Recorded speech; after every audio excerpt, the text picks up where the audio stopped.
Good morning, David. That's when I spoke to you. I was pretty tired. I got given a phone number to call, didn't really know who I was calling, so it was a bit of a surprise to say, you're on air. There you go. No, it's good fun. Yeah, we should, because I think we mentioned it at the time. You're allowed one phone call, aren't you? And we were, apparently, if we tried to phone you, you would have got docked points. It's a bit common. They have to be fairly careful with who people speak to, because you're not allowed any outside information, whether it's fixing stuff or weather information. So they're pretty careful as to who you phone and when. And definitely, if you push the limits, you get time penalties, and that wouldn't have been great. No, because we had this horrible thought of us not getting through first time and then phoning you back and you getting docked a load of penalties.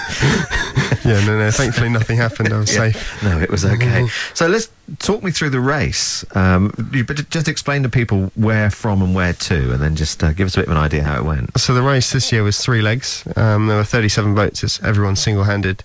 We started in Paimpol in Brittany, then we sailed down to Gijón in North Spain. Then we sailed up to Saint-Gilles in the Vendée region, and then we finished in Cherbourg. And that was when I spoke to you on that leg from Saint-Gilles to Cherbourg. We went along the south coast of the UK, and right past the Lizard.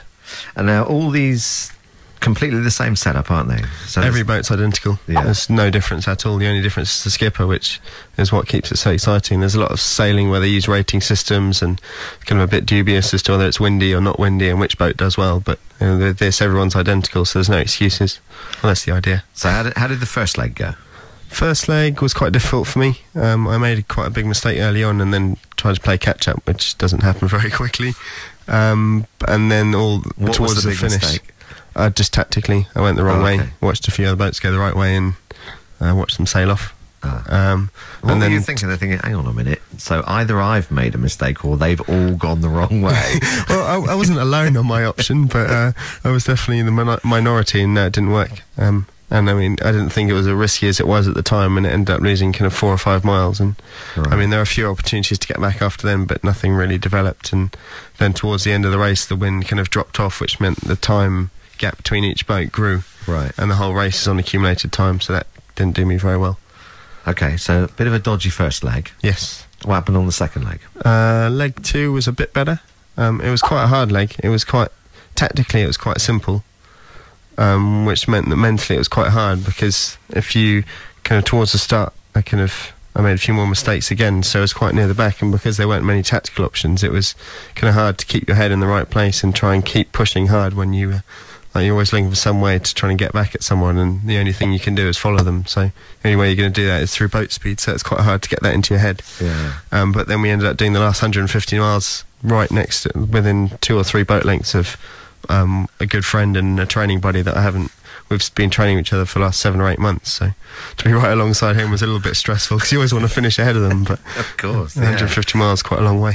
That must have been interesting for you mentally. First leg and a half, you make a few errors and you're back down towards the back of the field. You must have thought, this is going to be a complete disaster for me.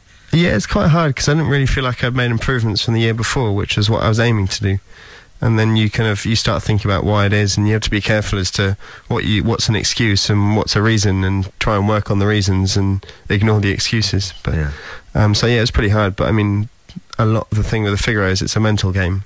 If you think your boat's slow, then you probably will be slow. If you think your boat's fast, then you probably will be fast. So a lot of it's mental, and trying to get that out of your head is part of the game. And how much kit do you get?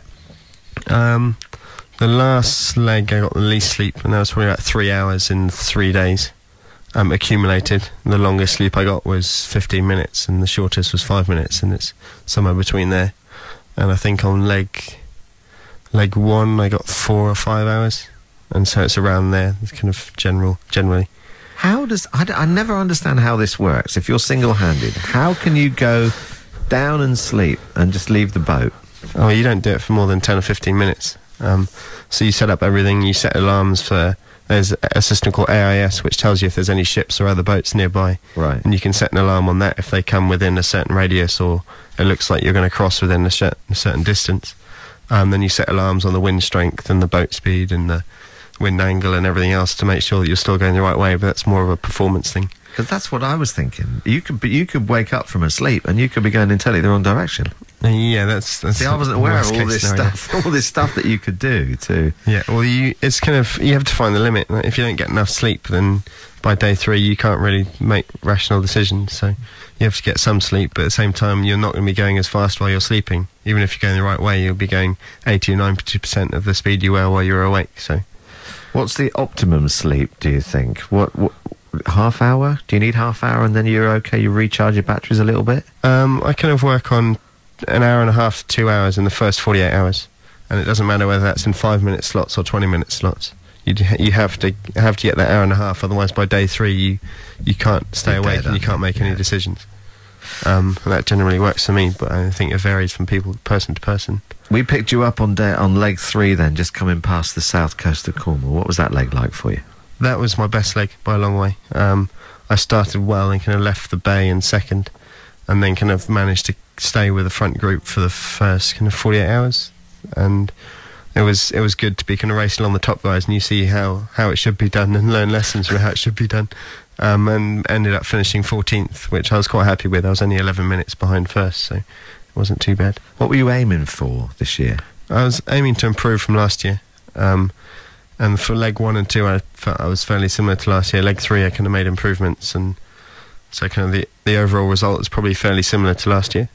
And hopefully I'll be back next year to try again, but we're not sure yet. But there was plenty that you saw that you thought, actually, yeah, I did that okay. By the time we got to leg 3, maybe thought, yeah, I did that okay. I'm getting better. Yeah.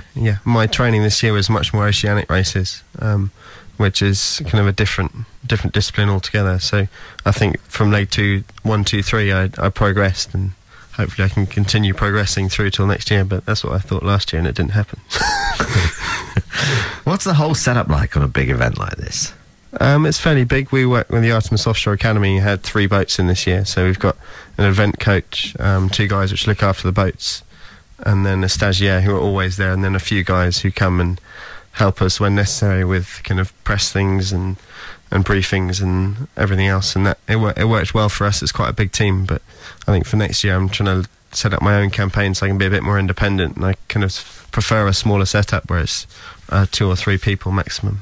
But, and also with the Artemis Offshore Academy, it's kind of, the idea is to give you a kickstart into a career, and I've done 2 years with them now, so I need to open up places for other people to come in and join. So actually the applications for that opened a few days ago, so if anyone's keen on getting involved in offshore sailing, the Artemis Offshore Academy is a pretty good place to start. And what about when you're in port?